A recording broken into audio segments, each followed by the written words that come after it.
translation. And everything depends on how the translator is able to adapt the source message or other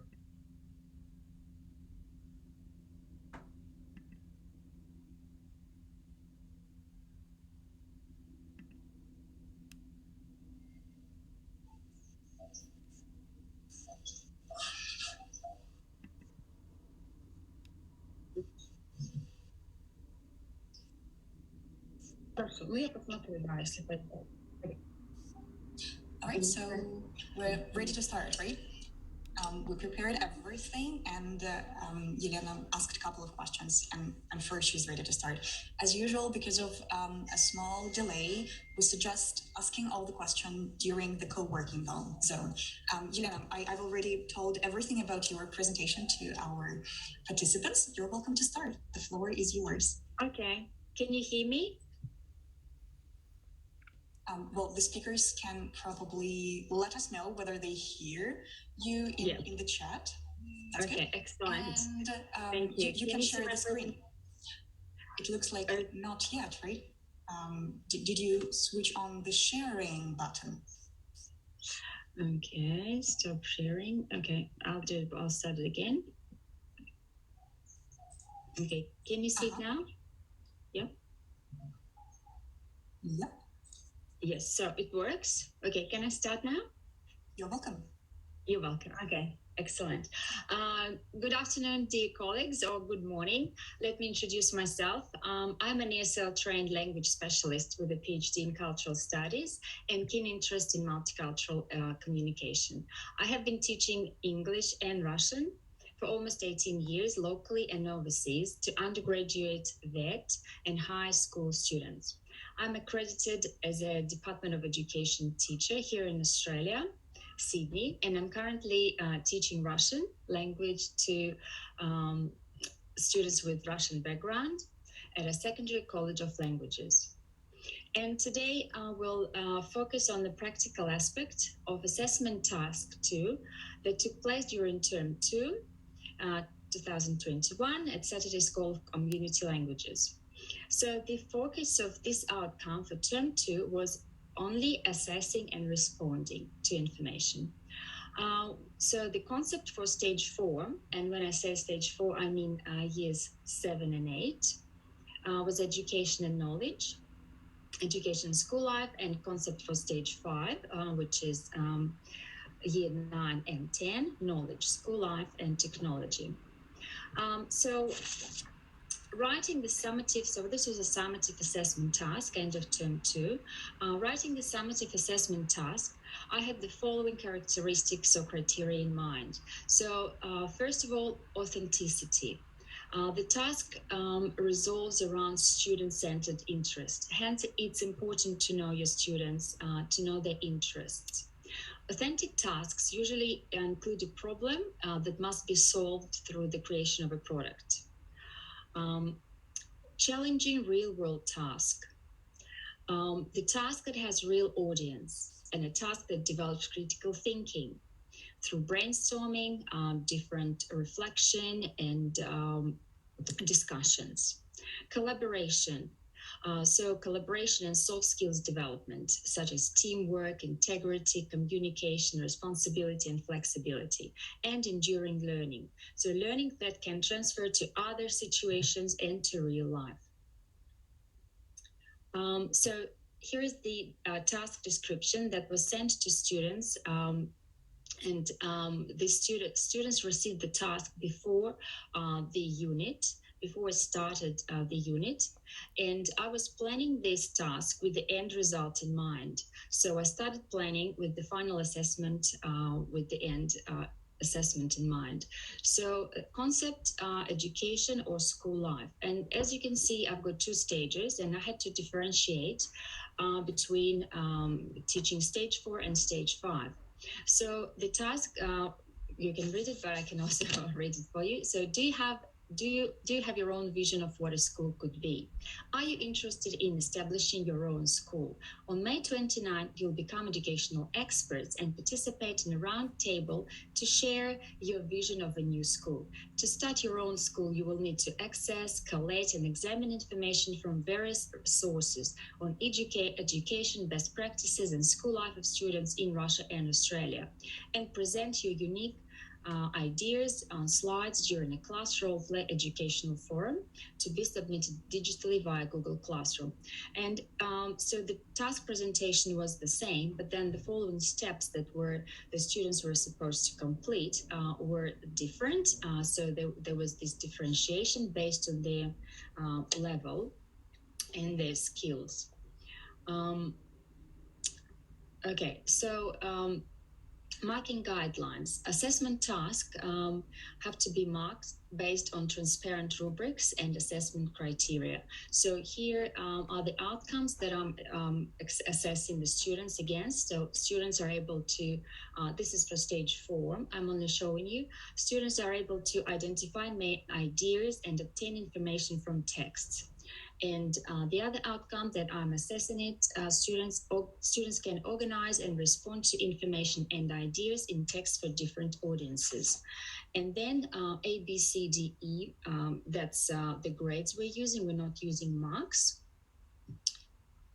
So A being the highest and E being the lowest. So A, effectively identified and interpreted quality information ideas from a range of reliable sources and providing like up to 3 links or more, while E only attempted to identify, interpret information and no evidence of referencing, and so on and so forth. So preparing this assessment task, I decided to start this unit of work by creating a hook. So, and that's the hook that you can see. So that's a slogan that I chose for my project to grab students' attention, to inject energy, and create an eagerness to find out more. Students could also see it on the electronic books or ebooks and on Google Slides that we're working on as a group. So that's the slogan. School is a community where future entrepreneurs, scientists, bloggers, doctors, musicians, urbanists, mass conquerors, inventors of cancer treatments are formed. They're the people who will change our future, and we can influence these changes. So then I decided that was not enough, and I created a promotional video. So I'll try to run to run this video, just maybe like for a minute, if it works. Yeah.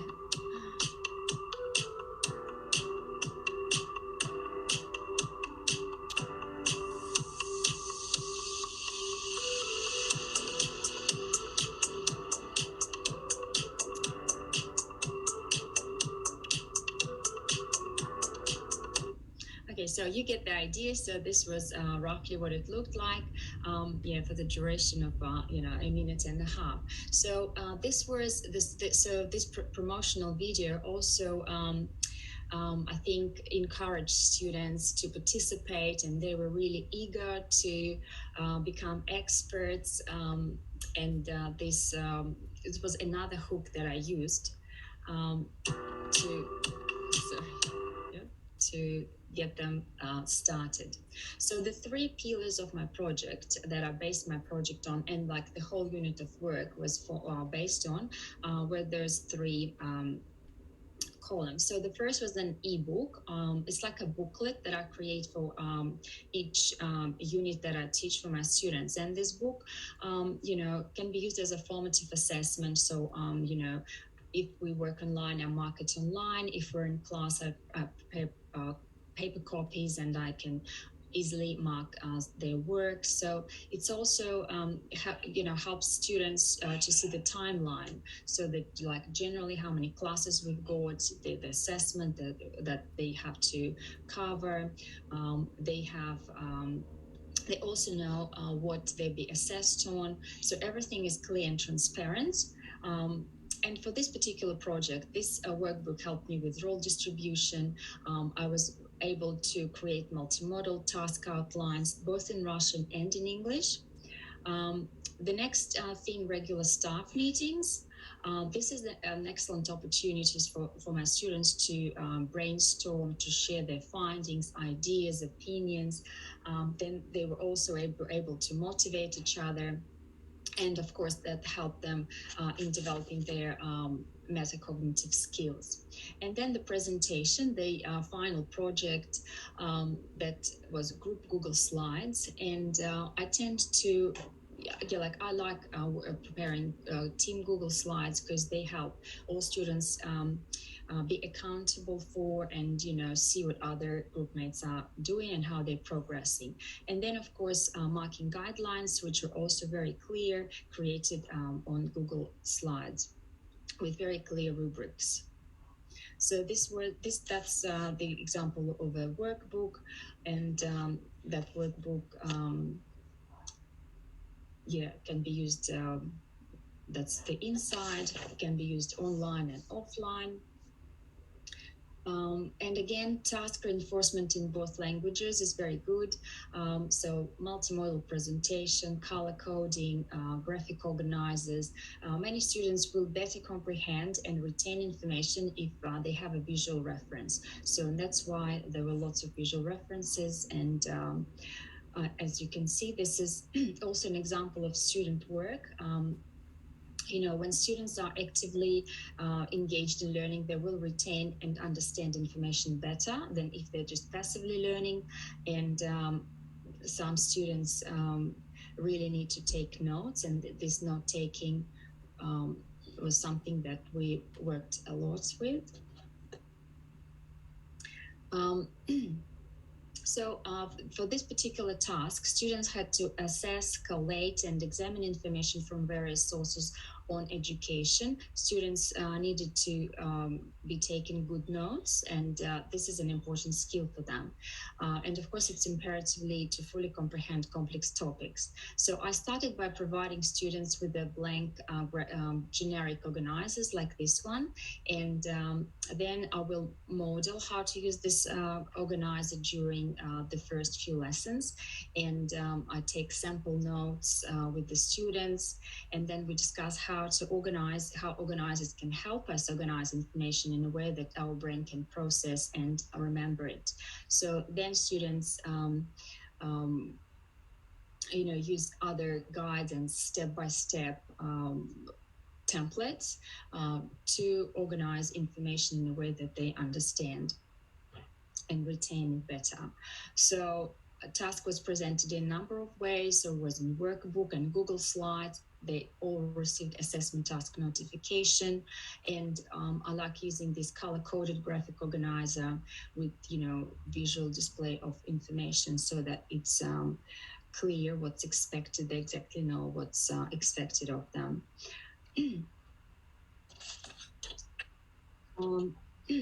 As I said, I mentioned that before. So I used lots of scaffolding and, via guided learning, I used keywords and different links, modeling, for things like this. So this is an example of links that students were provided.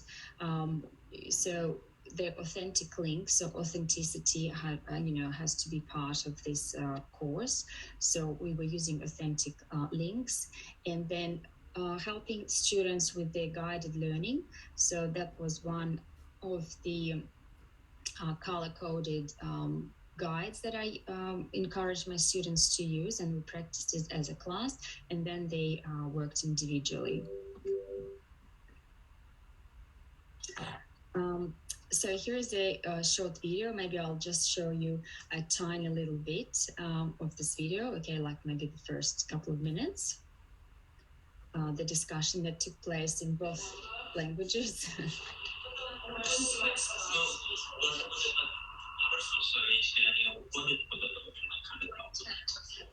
Like to make it like a bit. Oh yeah.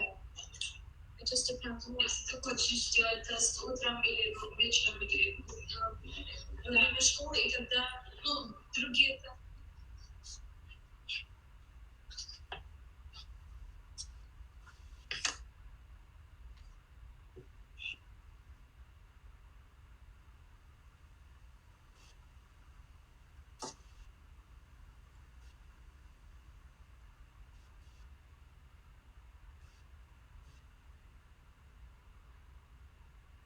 решили добавить общежитие для студентов, чтобы они могли оставаться в школе и ходить домой каждый день. Ниже вывеска из школы немножко золотой короны, которая сидит на лилии в синем болоте. Глядя на другие школы, на школьном логотипе часто изображено животное. В нашем случае это будет лягушка. Это отсылает к сказочной теме, к которой мы стремимся. Вот лягушка.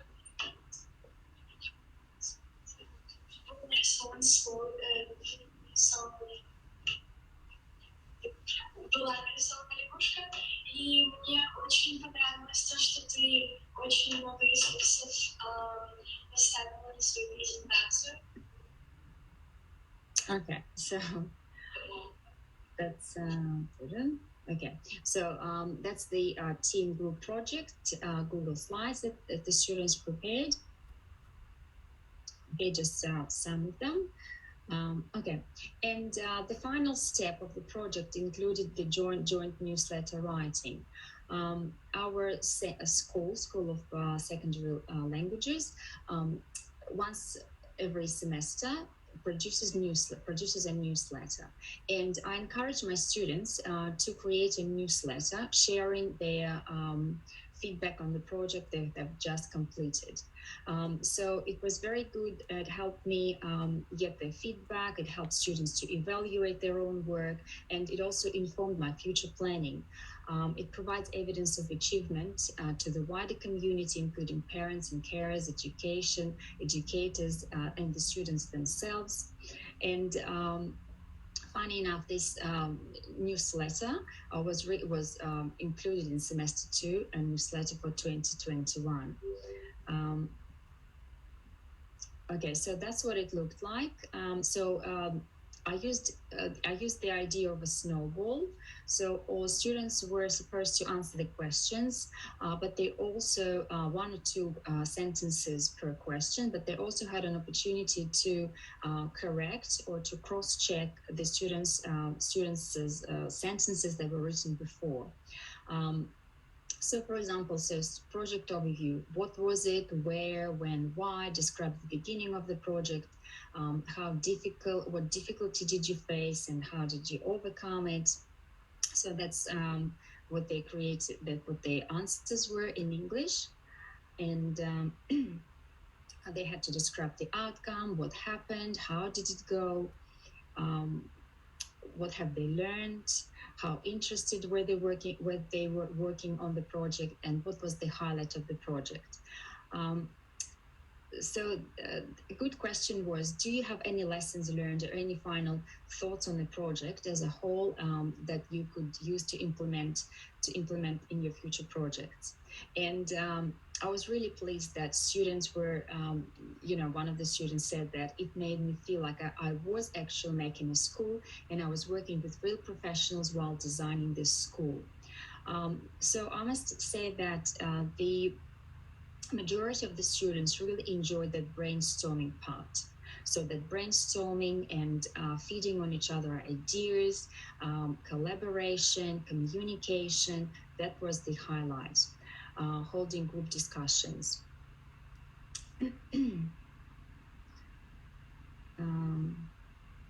Okay, so yes, and just like 2 weeks ago, Secondary College of Languages included our project in their semester 2 newsletter, and here it comes, with all the documents that we've created. And yes, students were really proud, and all their families received this news, and were able to check the progress of their students. Thank you for listening. Thank you, Yelena. That was truly inspiring. And there are a lot of comments from our listeners in the chat box. They're talking about the inspiring video, great video, and lots of thanks to you. And they say that that should be done perfectly to organize assessment activity, meaning that there is a lot of effort to be put into all these organizations. And Valentina Tapuria says that how nice is it to regular staff meetings when you show the table with we try to presentation. make it as authentic as possible, so that and I told that, because it's really important to know your students and how they learn. And I know from this group that they all are in there's an artist in my group, there's a girl that's a very good dancer, a good tennis player, someone interested in architecture, chess player. And I told them, that would be a perfect project for this group, just because they're all so unique. And they, if they ever decide to come together and start their own online school or face-to-face school, they should be interested in that. Thank you. Thank you so much. Very good for that. Thank you. So we are sure that all the questions could be asked during the break and co-working zone. Yeah. And we thank you one more time. That was a great start also. And we have one more speaker today before the break.